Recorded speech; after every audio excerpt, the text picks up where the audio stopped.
बोलो श्री कृष्ण भगवान की जय हो। श्रीमद् भागवत महापुराण की जय हो। श्रीमद् भागवत महापुराण में छठा स्कंद पहला अध्याय अजय मेल की कथा का प्रसंग प्रारंभ।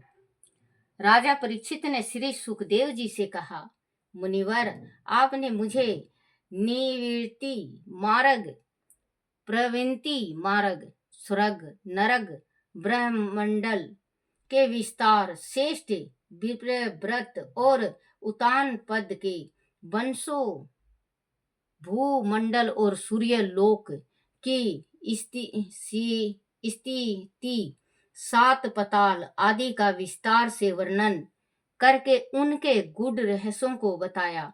परंतु अब मैं आपसे उन अनुष्ठानों के बारे में पूछना चाहता हूँ जिसके करने से मनुष्य को नरकीय यातनाओं में न जाना पड़े। कृपया मुझे उनका उपदेश दीजिए। श्री सुखदेव जी ने कहा, राजन, मनुष्य अपने मन, वाणी और शरीर से पाप कर्म करता है। आदि वह अपने जीवन काल में ही उन पाप कर्मों का प्रायश्चित कर ले तो उसे इन नरकों में ना जाना पड़े। समय पर किया जाने वाला प्रायश्चित निश्चित रूप में पाप मुक्त करके अच्छा फल देता है। राजा परीक्षित ने पूछा, मुनिवर, मनुष्य जानता है कि पाप कर्म करने से उसे विविध दंडों का भागी होना पड़ता है, फिर भी वह बार बार पाप कर्म करता है। ऐसी स्थिति में प्रायश्चित करने से भी क्या होगा?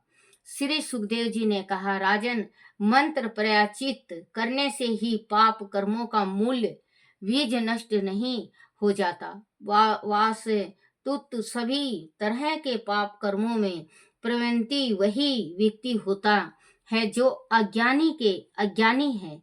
जिस जीव जगत और परमात्मा के मूल तत्वों का ज्ञान नहीं है, जब तक अज्ञान रहता है तब तक पाप कर्म की इच्छा नष्ट नहीं हो पाती। सच्चा प्रायश्चित तभी संभव है जब उसे यज्ञ का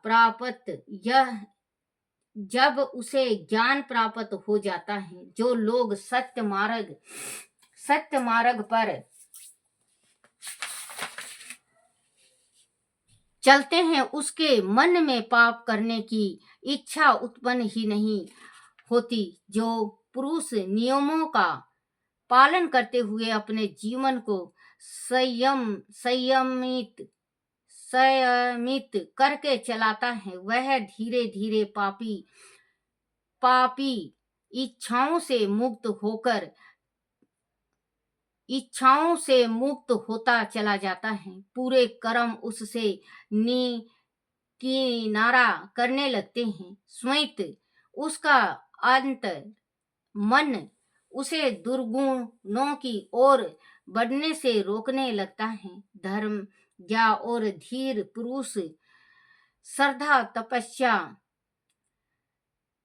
तपस्या, ब्रह्मचार्य, इंद्रियां दमन, दान, सत्य पालन, अनंत बड़ा पवित्रता और श्रद्धा तपस्या मन को वश में करके मन, वाणी और शरीर से होने वाले बड़े से बड़ा पाप को भी नष्ट कर देता है। इसके अतिरिक्त भगवान के भक्त अपनी भक्ति से सारे पापों को भस्म कर डालते हैं। राजन, भगवान के प्रति अपना सर्वस्व अर्पित कर देने से व्यातिक, शारीरिक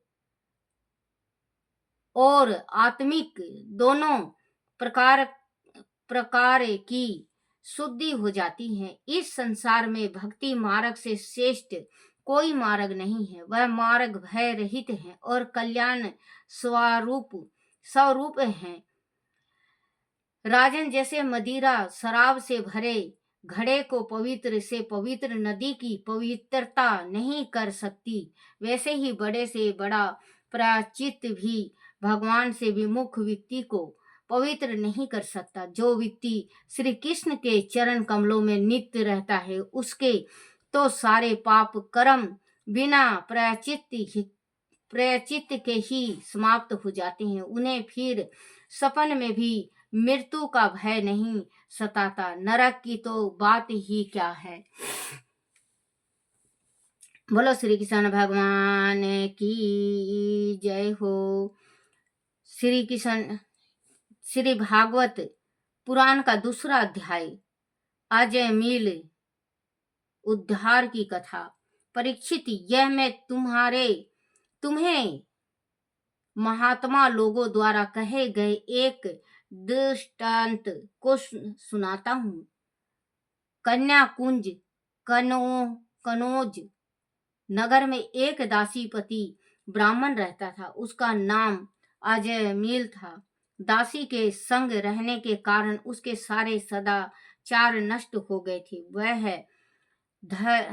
वह छल पूर्वक लोगों को ठगा करता था। वह अति नियत कर्मों का सहारा लेकर अपने परिवार का पालन पोषण करता था। दूसरे प्राणियों को सताता उसकी दिनचर्या का अंग था। धीरे धीरे उसका सारा जीवन ऐसे ही व्यतीत हो गया और वह 28 बरस का 88 बरस का बूढ़ा हो गया। उस बूढ़े अजय मील के 10 पुत्र थे। सबसे छोटे बेटे का नाम नारायण था। वह उसे बहुत प्यार करता था।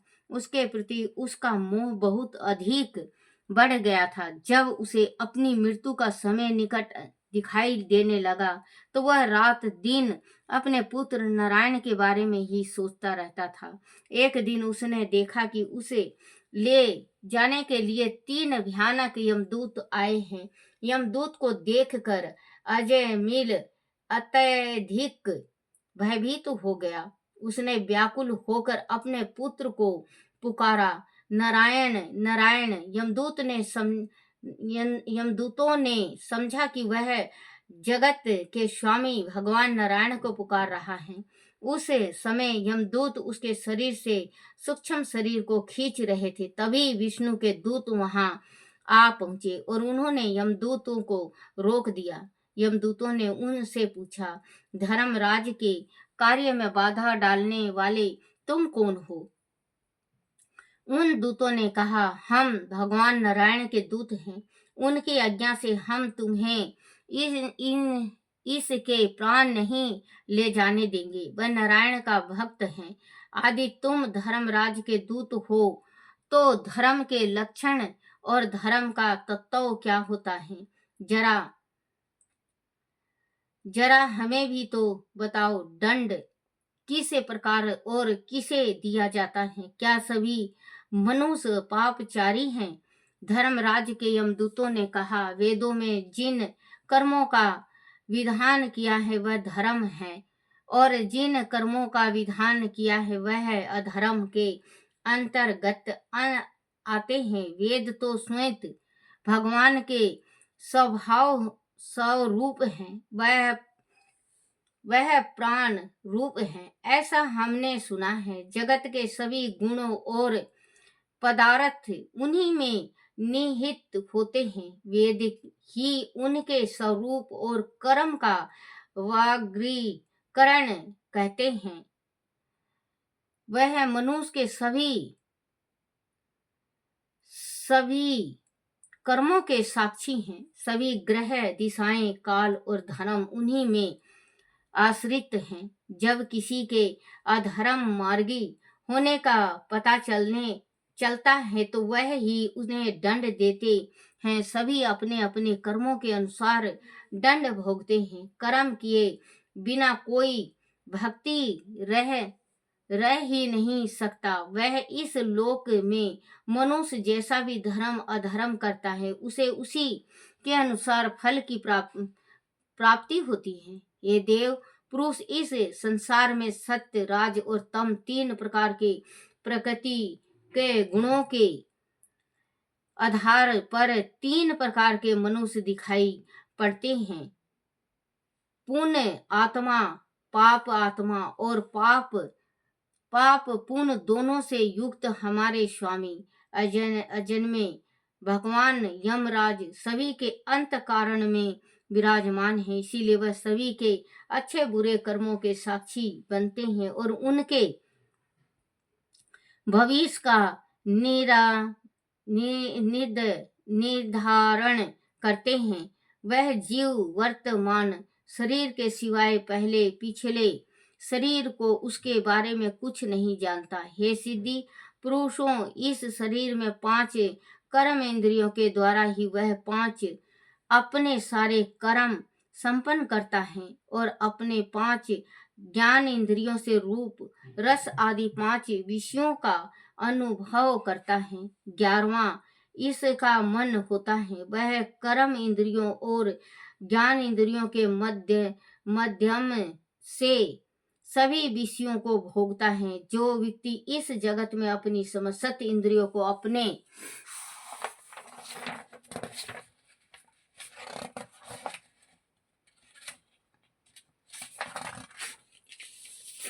अपने वश में नहीं कर लेता, उसे ना चाहते हुए भी संसार में रहकर बहुत से कर्म करने पड़ते हैं। ऐसी स्थिति में वह रेशम के कीड़ों के समान अपने ही जाल में उलझता रहता है। एक दिन फिर वह उसे उलझन का शिकार होकर मृत्यु को प्राप्त होता है। प्रत्येक प्राणी का मन स्वभाव के अनुसार ही उससे सभी तरह के कर्म कराता है।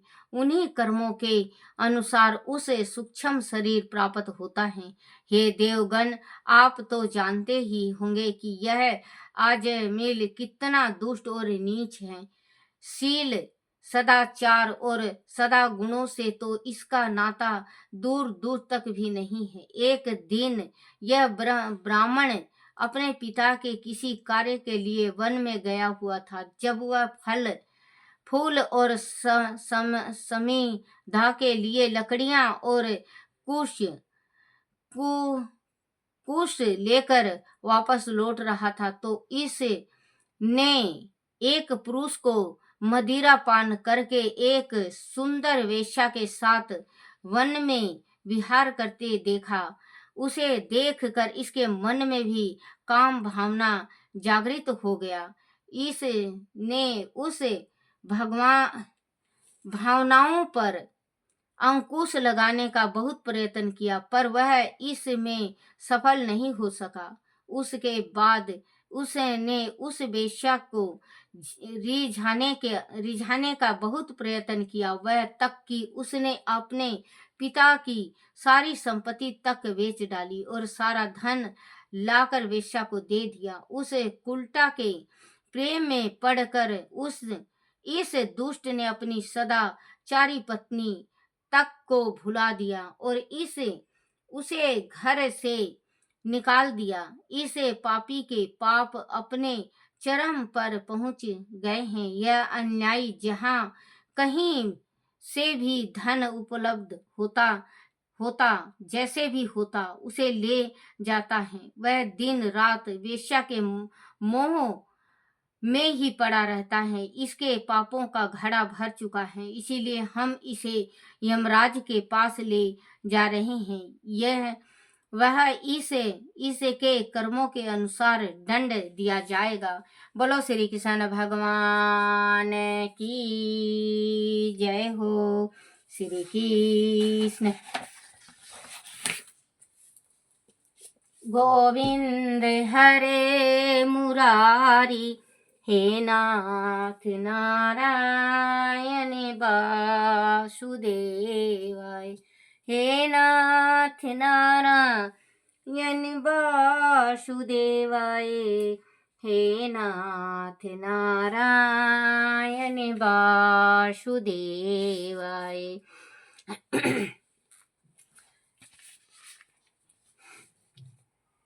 श्रीमद् भागवत गीता की आरती। जय ओम नमः शिवाय, ओम नमः शिवाय, ओम नमः शिवाय। बोलो श्री कृष्ण भगवान की जय हो। जय।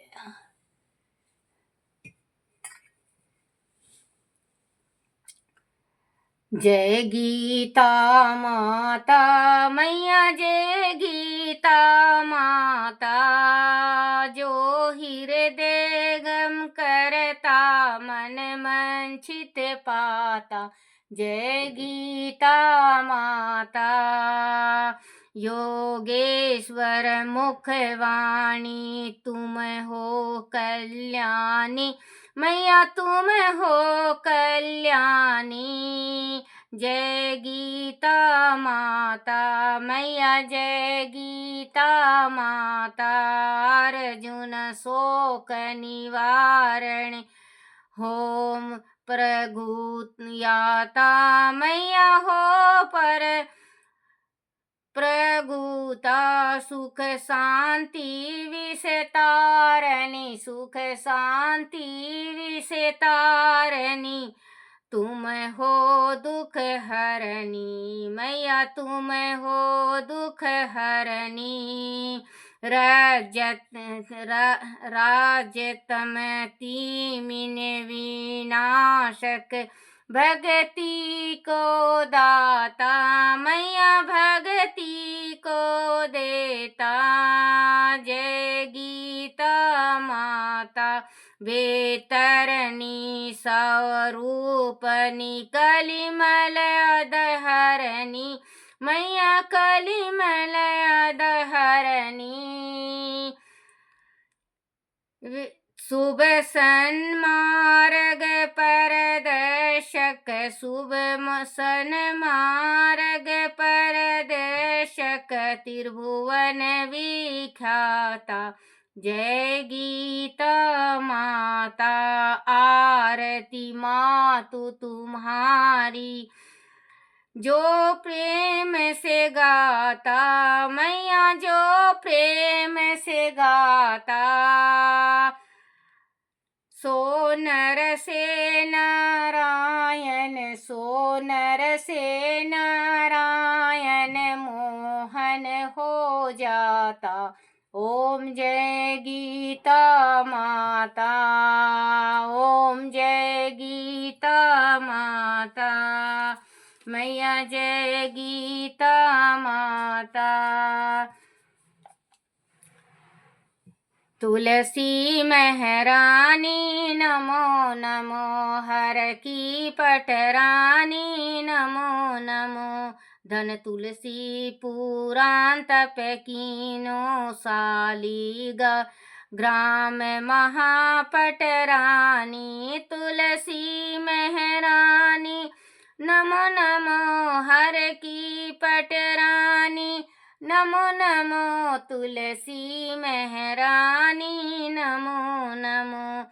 जाके पात्र मझीरी कोमल, जाके पात्र मझीरी कोमल।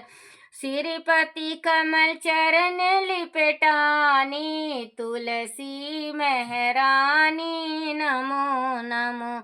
हर की पटरानी नमो नमो। धूप दीप नैवेद्य आरती, धूप दीप नैवेद्य आरती। पुष्पन की बरसा बरसानी, पुष्पन की बरसा बरसानी। तुलसी महरानी नमो नमो। 56 भोग 3600 व्यंजन, 56 भोग 3600 व्यंजन। बिन तुलसी हरि एक न मानी, बिन तुलसी हरि एक न मानी। नमो नमो तुलसी महरानी, नमो नमो हर की पटरानी।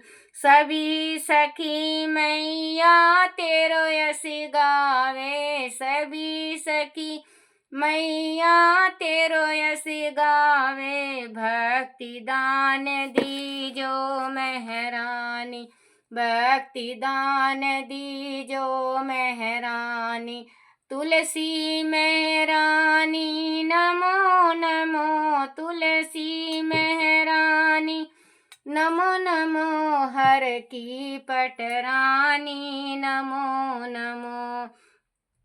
बोलो तुलसा माता की जय हो। हे मेरे कन्हैया, हे मेरे गिरधारी, कोई भूल हो जाए, कोई गलती हो जाए, कोई टूटी रह जाए, मुझे क्षमा करना, क्षमा करना, क्षमा करना। अपने अपने माता पिता की जय हो। अपने अपने गुरुदेव महाराज की जय हो। जय हो, जय मेरे गिरधारी।